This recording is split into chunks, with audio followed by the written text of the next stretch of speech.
नमस्कार दोस्तों, आपके लिए लेके आ गया हूँ मैं एनसीईआरटी कक्षा 6 का 7वां अध्याय, जिसका शीर्षक है भिन्न। भिन्न भिन्न प्रकार के लोग रहते हैं हमारे देश में, एकता में भिन्नता में एकता, भिन्नता में एकता। हमारा देश दोस्तों भिन्न भिन्न राज्य है, भिन्न भिन्न वेशभूषा है, भिन्न भिन्न भाषाएं हैं, खान पान है।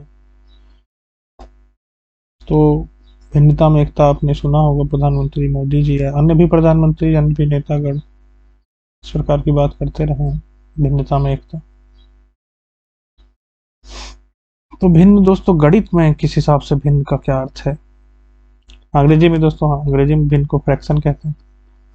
अंग्रेजी यहाँ पे थोड़ा आसान कर दिया भिन्न के क्वेश्चन को। फ्रैक्शन यानी दो अंकों को जो हम इसमें लिखते हैं अनुपात में, जैसे कि आपको मैंने बताया, मान लीजिए आधी रोटी है, रोटी, आधी रोटी, आधी रोटी यानी एक रोटी अगर ये पूरी थी तो उसका पूरी रोटी का पूरी रोटी जो थी उसको दो भागों में बांट दिया गया, दो भागों में, उसमें एक हिस्सा, तो हो गया आधी रोटी। यदि यही कहा जाए कि चौथाई रोटी, तो पूरी रोटी को चार हिस्से में बांट दिया गया, उसका एक हिस्सा। यदि कहा जाए कि तीन चौथाई रोटी, तो पूरी रोटी को तीन हिस्सा जो है, चार हिस्से में बांट के तीन हिस्सा, तो तीन चौथाई हो गया। ये सारे नंबर फ्रैक्शन है, भिन्न में लिखे गए। भिन्न में कैसे नंबर लिखे जाते हैं दोस्तों? ऐसे देखो, P by Q, P by Q form में। पी बाई क्यू यानी कुछ भी नहीं, अगर 1/2 था तो आपका पी की वैल्यू 1 हो गई, क्यू की वैल्यू 2 हो गई।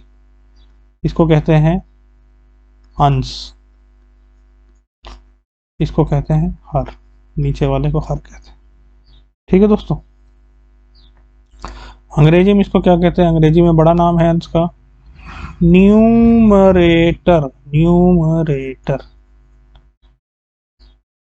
हर को अंग्रेजी में कहते हैं डिनोमिनेटर। ठीक है दोस्तों, टर्मिनेटर मत समझ लेना।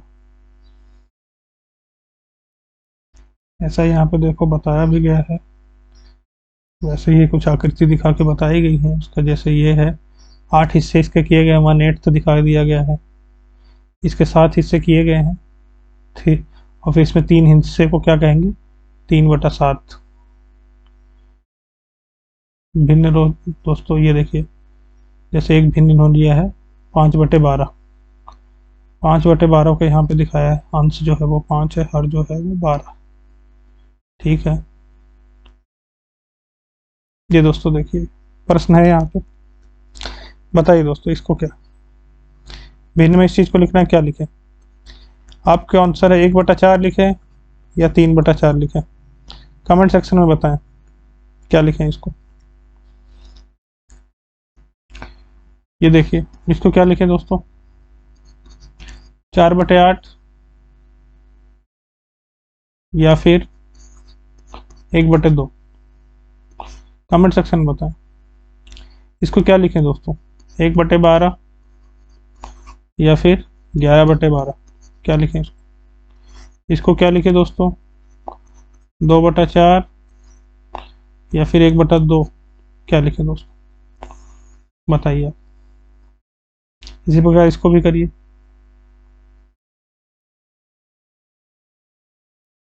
यहाँ पे आपको रंगने के लिए बोला गया है। यदि ये देखिए 4 हिस्से हैं, इसके एक हिस्से को चाहिए तो ऐसे एक रंग दीजिए। 6 हिस्से टोटल हैं इसमें, 1 2 3 4 5 6। एक हिस्सा चाहिए तो एक हिस्से को रंग दीजिए। इसमें भी वही है, इसमें 4 हिस्से आपको रंगने पड़ेंगे, 4 टोटल 9 है, आपको 4 चाहिए, 3 1 4। ठीक है दोस्तों, इसमें 3 हिस्से आपको रंगने हैं।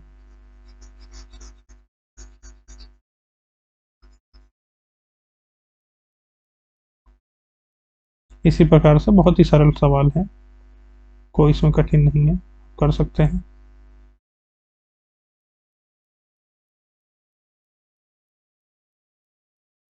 और ये दोस्तों ये बहुत बढ़िया है, देखिए नंबर जो लाइन है, हमारा जो नंबर लाइन हमने बनाई है, ऐसे तो इसमें पूर्ण संख्या ही लिखते हैं, मगर जो ये भिन्न वाली संख्या है ये कहाँ आएगी दोस्तों? 1/2 कहाँ पे आएगा? 1/2 यानी 0.5। 0 और 1 के बीच में आएगा, बिल्कुल बीच में, बिल्कुल बीच में आएगा। ठीक। 3/4 दोस्तों कहाँ आएगा? 3/4 यानी 0.75। 0.75 कहाँ है? ये इन दोनों के बीच में, इस लाइन के बीच में, यानी यहाँ ये आ जाएगा 3/4। ठीक है दोस्तों, नंबर लाइन पे भी आप देखें कहाँ आ सकता है फ्रैक्शन कोई हो तो।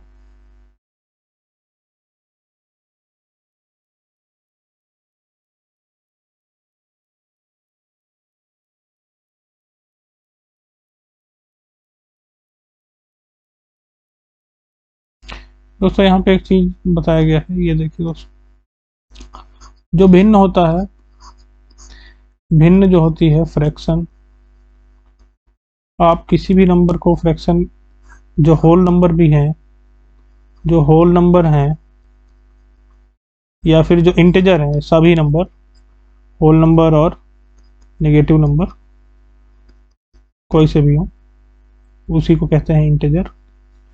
इन दोनों को मिला के इंटीजर, यानी मान लीजिए आपका पास है -3, तो आप उसके नीचे एक तो लिख ही सकते हैं, ये हो गया, भिन्न हो गया, फ्रैक्शन बना दिया आपने। आपके पास 2 है, आप नीचे एक तो लिख ही सकते हैं, एक से भाग करने का कोई मतलब नहीं, वही वैल्यू वही की वही रहती है, ये आपने भिन्न बना दी। आपने इंटीजर को भिन्न बना दिया, इंटीजर यानी पूर्णांक, पूर्णांक जो था उसको आपने यहाँ पे भिन्न कर दिया, यानी फ्रैक्शन में बना दी। ठीक है दोस्तों, परंतु जो ऐसे फ्रैक्शन होते हैं, ये देखिए एक से बड़े हैं फ्रैक्शन, ये 3 है और ये 2, ऐसे फ्रैक्शन को कहते हैं हम विषम भिन्न, विषम भिन्न और मिश्रित भिन्न। इनकी वैल्यू 1 से ज़्यादा होती है, 1 से बड़ी होती है, 1 से बड़े होते हैं। और जो हमने अब तक ऊपर पढ़े थे, ये सब, ये जो ऊपर पढ़े थे सारे नंबर, ये सारी चीज़ें सब 1 से छोटे हैं दोस्तों, 1 से छोटे, 1 से छोटे, 1 से छोटे, 1 से छोटे, सब 1 से छोटे। जो 1 से छोटी वाली भिन्न होती हैं, ऐसे भिन्न को कहते हैं हम लोग उचित भिन्न, उचित भिन्न। फ्रैक्शन तो उसी कहते हैं जो पूरा ना हो, थोड़ा सा उसमें कुछ रह गया हो, उसी को फ्रैक्शन कहते हैं, इसीलिए इसका नाम है उचित। एक्चुअल, एक्चुअल भिन्न वही है। ठीक है दोस्तों,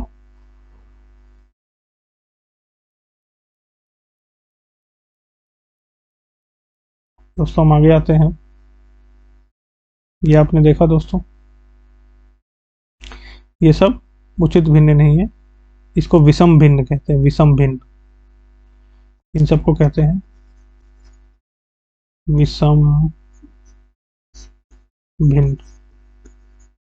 ठीक है दोस्तों, जो 1 से ज्यादा होती है, जिसकी वैल्यू विषम भिन्न, या फिर विषम भिन्न को अंग्रेजी में कहते हैं इम्प्रॉपर फ्रैक्शन। ठीक है दोस्तों, यहाँ पे देख लेते हैं एक बार फिर से, जो प्रॉपर फ्रैक्शन है, प्रॉपर फ्रैक्शन, या जिसको हम लोग हिंदी में कह रहे हैं उचित भिन्न, उचित भिन्न, इसकी जो वैल्यू है वो हमेशा 1 से छोटी आएगी। और जो ये वाले हैं इम्प्रॉपर, इम्प्रॉपर फ्रैक्शन, यानी विषम भिन्न, विषम भिन्न, इनकी वैल्यू 1 से बड़ी आएगी। ठीक है दोस्तों, यानी कि अगर कोई भिन्न है, देखिए जैसे यहाँ पे 7/3, तो देखिए तो बड़ी है 3 से, तो ये विषम भिन्न है। और दोस्तों यहाँ पे जो हम मिक्स्ड फ्रैक्शन कह रहे हैं उसके बारे में जानते हैं, ये भी 1 से बड़ा होगा। मिक्स मिश्रित भिन्न जो है, ये भी 1 से बड़ा होगा। इसके बारे में हम दोस्तों कल जानेंगे। धन्यवाद दोस्तों।